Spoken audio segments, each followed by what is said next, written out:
વ્યક્તિએ ખોટા કામોથી બચવું જોઈએ। જો કોઈ ખોટું કામ થાય તો તરત જ માફી માંગવી જોઈએ। રામાયણની એક વાર્તા છે। આપણે કોઈ ખોટું કામ ન કરવું જોઈએ, પરંતુ જો કોઈ ભૂલ થઈ જાય તો આપણે તરત જ તે વ્યક્તિની માફી માંગવી જોઈએ જેને આપણા કારણે નુકસાન થયું છે। આ વાત દેવરાજ ઇન્દ્રના પુત્ર જયંત સાથે જોડાયેલી વાર્તા પરથી સમજી શકાય છે। જયંત દેવરાજ ઇન્દ્રનો પુત્ર હતો, તેથી તેને લાગ્યું કે તે કંઈ પણ કરી શકે છે। વનવાસના દિવસોમાં શ્રી રામ, સીતા અને લક્ષ્મણ ચિત્રકૂટમાં રહેતા હતા। એક દિવસ શ્રી રામ અને સીતા ચિત્રકૂટમાં તેમની ઝૂંપડી પાસે બેઠા હતા। તે સમયે જ્યારે જયંતે રામને જોયા ત્યારે તેણે વિચાર્યું કે તેણે રામની પરીક્ષા કરવી જોઈએ કે તે કેટલા મજબૂત છે। રામની પરીક્ષા કરવા જયંતે કાગડાનું રૂપ ધારણ કર્યું। કાગડાના રૂપમાં જયંતે દેવી સીતાના ચરણો પર ચાંચ મારી। કાગડાની ચાંચના કારણે સીતાજીને પગમાં દુખાવો થવા લાગ્યો। સીતાની પીડા જોઈને શ્રીરામે એક નાનકડા તણખલામાંથી એક તીર બનાવ્યું અને તેને મંત્રોચ્ચાર કરીને જયંતની પાછળ છોડી દીધું। શ્રીરામે હોડેલું નાનકડું તીર બ્રહ્માસ્ત્રની જેમ જયંતને વાગ્યું। જયંત ડરી ગયો।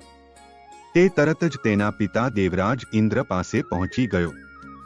ઇન્દ્રએ તેના પુત્ર જયંતને કહ્યું કે જો તે શ્રી રામ સામે ગુનો કર્યો છે તો હું તને બચાવી શકતો નથી।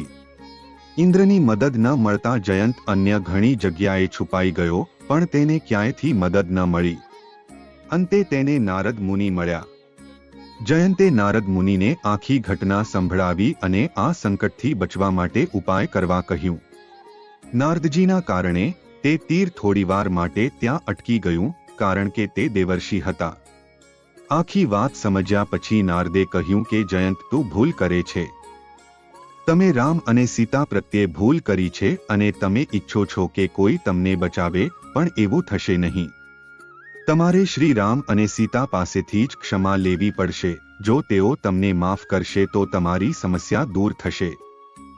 નારદ મુનિના કહેવાથી જયંત તરત જ શ્રી રામ અને સીતા પાસે પહોંચ્યા અને માફી માંગવા લાગ્યા। શ્રી રામે જયંતને કહ્યું કે તને સજા થવી જ જોઈએ, પણ જો તું ક્ષમા માંગતો હોય તો તને મૃત્યુદંડ ન મળવો જોઈએ।